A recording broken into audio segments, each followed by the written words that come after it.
I've been labeled many things, you know. Well, left-wing, Marxist, this, that, uh, anti-American, you know, and but those labels don't bother me. I mean, sometimes people who are friendly to me label me. They say to me, hopefully, "Are you a Marxist?" That is, this will come from a Marxist. Saying, "Hopefully, are you a Marxist?" I say, well, maybe a little bit. Something of a. I don't like to label myself. And sometimes people say to me, "Oh, you're a liberal historian." I say, "No, I'm a radical historian." And I like radical because the word radical means getting to the root of something. And I like the idea of taking a radical view of the world, getting at the root of what is going on. And what I have found is that I will speak to audiences around the country, and they're not little groups of radicals. And they listen to me, and I'm giving them what I believe is a radical speech. I'm saying radical things. I'm saying not only is this war wrong, but all war is wrong. All wars, even the past wars that have been considered good wars and necessary wars, wars that nobody dares criticize, like the Revolutionary War, the Civil War, World War II, they all have to be re-examined. And the question should be asked, does war accomplish anything? So this is a radical view of war.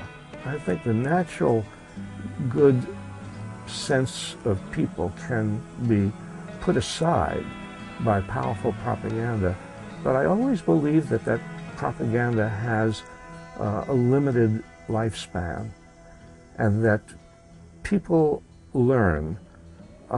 Sometimes it takes them years to learn. Like it took people in this country years to learn that the Vietnam War was wrong, simply wrong. But I do believe they learn. What I learned was that you can say radical things which are, yeah, fundamentally radical because they are very basic criticisms of the way our society operates today and the way the world operates today. But depending on how you say it, depending on whether you can back up what you say and persuade people that there may be some truth in what you say, it doesn't matter what you are labeled, people will go for what you say. It took years, took many years before black people in the South were able to change things in the South. And that basically it is up to us. We can't depend on government, and we can't depend on voting in elections. You know, we live in a culture which emphasizes voting as the be-all and end-all of political activity. You know, oh, you want to be politically active? Vote.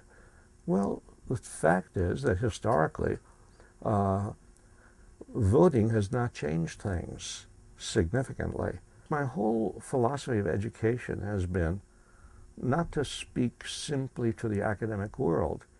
I never wrote for my colleagues or, you know, papers delivered to scholarly organizations. I was never interested in that relatively narrow band of the academy. I wanted to speak to the public at large.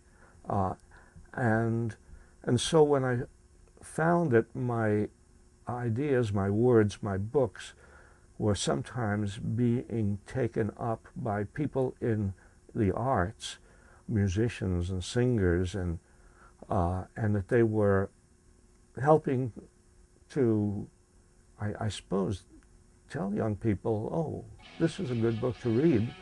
Well, I was gratified. I get a telephone call from Eddie Vedder, and it was embarrassing, you know. I'm with Pearl Jam. Pearl Jam? The current issue of Rolling Stone, Bruce Springsteen, says that my book, A People's History of the United States, was an important influence in his life and in his work.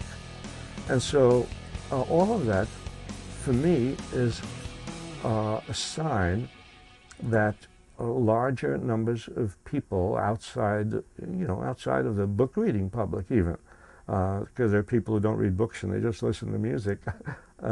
But larger numbers of people are being introduced to ideas which I think are important.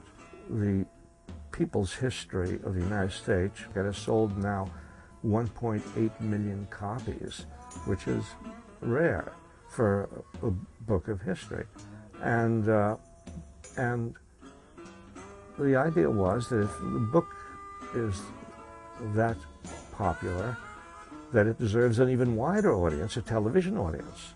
Ben Affleck and Matt Damon, they have been trying for some years now to get people's history on the screen as a television program, and I think we're going to do it this time, where we're actually all set to have performances of readings from American history at the Emerson College Theater and the Emerson Majestic Theater here in Boston. And I have found that people in all parts of the country have a lot in common. And while there are distinctive things about New England, obviously, and the distinctive things about the South, where I lived for 7 years, and other parts of the country, I'm always impressed by the fact that people everywhere, whatever part of the country, whatever their accent is, they have the same fundamental interests. They care about the same things. And, they can be divided by